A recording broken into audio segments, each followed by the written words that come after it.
breakdown, baby.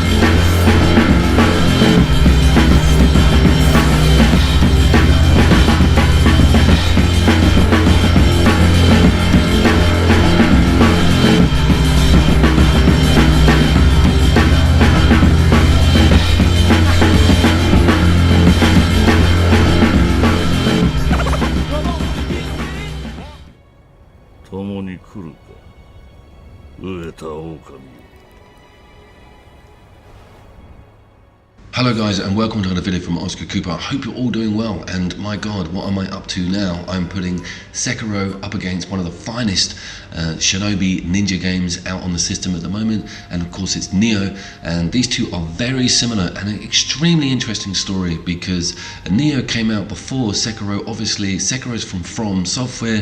Nioh kind of mimicked the From game map with this game and actually came out with something that was unbelievably strong. And let's have a look at Sekiro because it's very new. I've been playing it a hell of a lot. The game leans on traversal and climbing around rooftops, getting stealth kills, being a general badass shinobi, and of course it's from, so it's got that lovely lick of quality to it, and it's got that sort of Dark Soulsy, Bloodborne-y combat, tight, really cool, amazing combat with sort of insta kills and stealth. There's a lot more stealth in this game than there have been with their previous titles, and of course you have an arm that's interchangeable with different weapons and weapon types. The game's very interesting. It kind of seems like a slight change of direction for From in regards to verticality and being able to get up and down buildings and be able to sort of jump down onto enemies, sneak up on things, get insta kills, and basically just take out people without them realizing it, and thin out the enemy. A little bit like Tenshu. There's a lot of similarities here with this game. The rope is really awesome. Now Nioh, if you don't know, came out about a year and a half ago, and it may be a little more or less. Basically what it was treading in the footsteps of the From format. Now what that is basically traversing various levels, getting to a save point, and if you don't get to that save point you have to start from the beginning again, and you lose whatever sort of element or currency you've got. So that's the sort of Souls template. It's also got a sort of aiming click on the analog stick fighting situation where you can actually pinpoint enemies or focus on a particular enemy and take them out, as opposed to going for the whole group. They are both extremely hard games, and I do not recommend you go anywhere near any of these games if you're not familiar with the From Software format or the Dark Souls format, but they're both amazing, and they're both so similar as well. So it's quite a strange story how From have come out with a ninja game to sort of step in the footsteps of Nioh, which was copying a From game. It's a bit mad. One of the major differences the two games is that Nioh has a actual structured mission map, so you can go on particular missions and the map isn't too open world. It's kind of linear, not on rails, but it sort of maps out where you need to go. You can't go wandering off. And the other major change with the Nioh and Sekiro is the loot system. We're going to go into that in a bit more detail in a second. But the loot system on Nioh is absolutely friggin' mind-blowing. I kid you not. There's thousands of different combinations and also different weapon types. So as with all the From games and with Nioh, we've got these sort of shrines or temples or restart points where we can sit down, we can use our currency, we can look at leveling up and look at upgrading, and also fast travel to various interest points within the game itself. Now there are no cosmetic changes as far as I know in Sekiro, and we're only looking at this quite linear upgrade tree here, and I can spend points in it as I gradually unlock them, but nothing is really rocking my world on this front. I'm stuck with the same samurai sword that I started the game with, and I'm about 25 to 35 hours in the game. There's also something called Dragon Rot, which is setting into the non-player characters. I think it kicks in at like 10 deaths, 15 deaths. I've just had the actual carpenter guy contract it, and of course the other NPC, Maiden, the lady, she's also just got it. And I think a little bit, if you remember Dark Souls 2, you had this weird thing happen to your health. If you died loads, it started to have this permanent effect on everything. I don't know if I like the idea of that. I don't want to be punished for dying loads, because with a From game, you freaking die loads. So it might just be one of those things that starts at the beginning and doesn't really gather pace until the end of the game maybe. You've also got a very interesting mechanic put in, which is the resurrection mechanic. So you can see down on the bottom left, there's my health. There's a little pink circle above it that actually builds up. If I've got a whole pink circle, I can actually come back after death. Very interesting thing for From to do in that direction, because normally there's permadeath, things suck, you're dead, but this is awesome.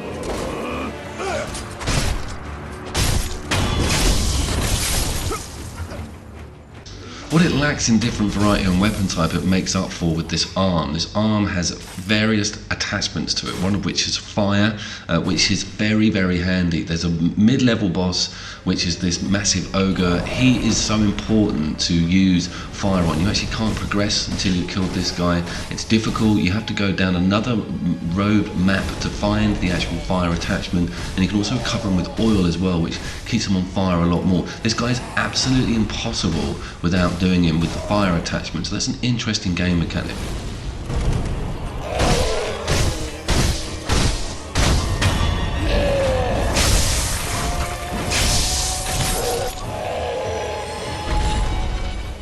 Now combat-wise, you might be noticing that I've got these yellow bars. So the yellow bar on the top of the screen is the enemies, the one on the bottom of the screen is mine. This is a parry bar. This builds up the more they block your shots, and if you get it to the top, you can actually do a death blow on the enemy himself. Now this is very interesting because it means that there's ebb and flow in combat, so there's no stamina meter, right? So you can just wail away at the enemy, but if of course if your yellow meter gets to the top, if you're clanging his sword too much, you're then open to a death blow. So it's interesting. Combat's quite strategic. It takes quite a long time. You have to read the enemy. Some of them are actually very formidable, and you can see that they have 2 dots above their health, top left there, which is difficult because you know, you have to get in 2 sets of insta kills on them to take them down. This guy was very difficult. I had to take out a whole arena of people before I got to fight him on my own, but I managed it. It felt cool. It had that nice From satisfaction attached to it. The game also comes with some massive creatures in it. So it's feudal Japan, but like Nioh, it's not stuck to, you know, any grounded reality. There's a giant snake that you actually get the chance to stab in the eye, which is very interesting. Boss fights in Nioh are equally satisfying and equally different. We're going to look at some in more detail in a second, but I love the way this game changes things up all the time. This is actually a sub-mission, so this is an early mission in the game, but you get the chance to go back to it and fight this guy again with a whole different set of variables, and he's powered up, you're powered up, you've got this cool stuff to actually utilize.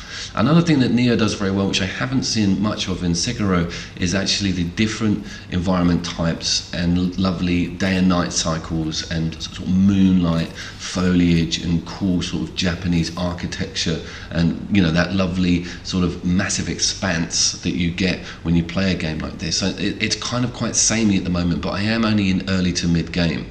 Don't get me wrong, it does look incredible. Sekiro offers some very beautiful visuals. It's got HDR support, the snow in the early game is beautiful, and of course the buildings and the bamboo and the sort of the way traditional Japan looks is extremely faithful to, you know, a lot of the history itself.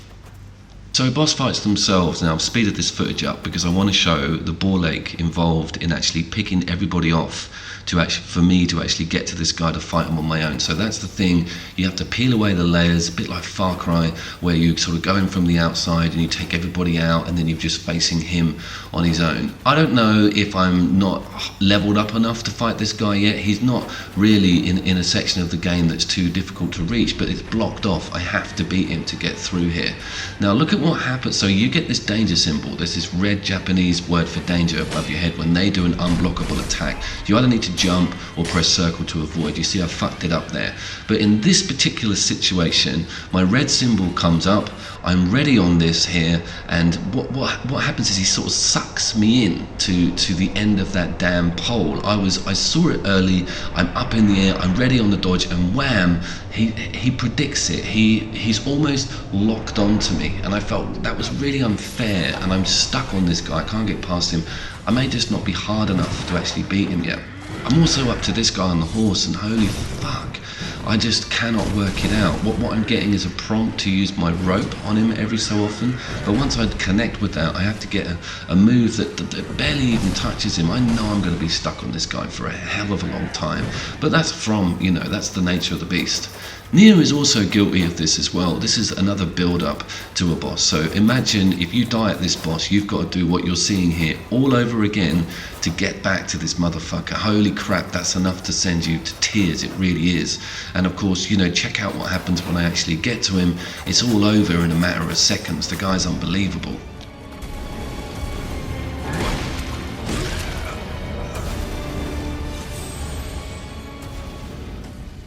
To be fair, I'm not fully leveled up for that mission, but it is a main mission. I've got to get past it to progress in the game, so more ball ache there. I wanted to show some of the extras in Nioh. There's basically a guy at your main camp who you can trade in various sort of loyalty points with. There's also a forge and a blacksmith lady that you take all your elements to, and you pump them in, and she'll give you a sort of newly produced weapon that can or can't be sort of larger than any of your current stats. There's also a diorama, right? I know Devil May Cry does this, Capcom do this really well, but Team Ninja have done it, where you can look at every single enemy in a full 360-degree gallery. I love that idea. It's so cool to come across a new enemy, get to look at the eyes on this thing, get to look at them in detail, all the bosses, everything is awesome. And I just love how outlandish all of these creatures are. They're absolutely crazy. And of course you have your spirit animal. Every character has a spirit animal. You can switch them out, and they're like a special move. You whack two buttons and they build up, etc. There's also just crazy variations on normal missions. This is a sub-mission. I've done this mission already, but I'm going back because I want to get the loot that you get rewarded for finishing it. And this bird dude, never seen him before. He just cropped up, unbelievably difficult, and I love the standoffishness of me putting my element on my weapon and him getting ready, and then we just go in for the kill.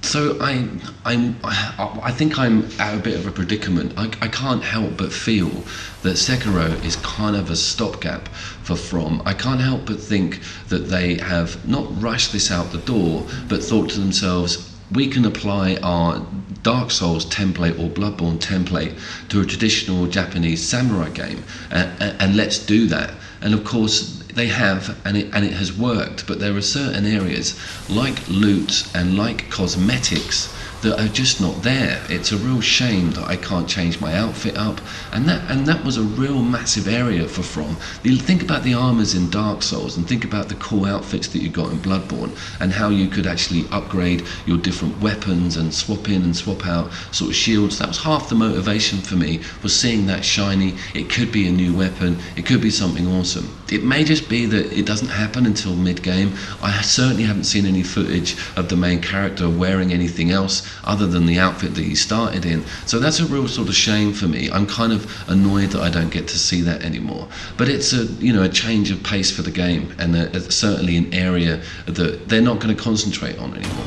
So my closing comments, and this is really difficult for me, but I feel that Nioh is a stronger game on content, on loot, on cosmetics for the character, on the combat itself. I feel that the Sekiro's combat is kind of a little bit watered down. You do have a deflection meter on Nioh. That whole system is in there. It's been in there for years. It's a different sort of area for From to go to, but Nioh kind of got there first. So it's fascinating that a doppelganger game that came out in the footsteps of the From series, from a completely different development team, set in the same feudal Japan scenario as From's new game, is actually stronger than the game that From have come out with recently. That's mad. But I'm apologising to all From fanboys, because I am one, but unfortunately it's true. Nioh so far is still the stronger game. So guys, enjoy them both. As always, I will see you down there, and take care.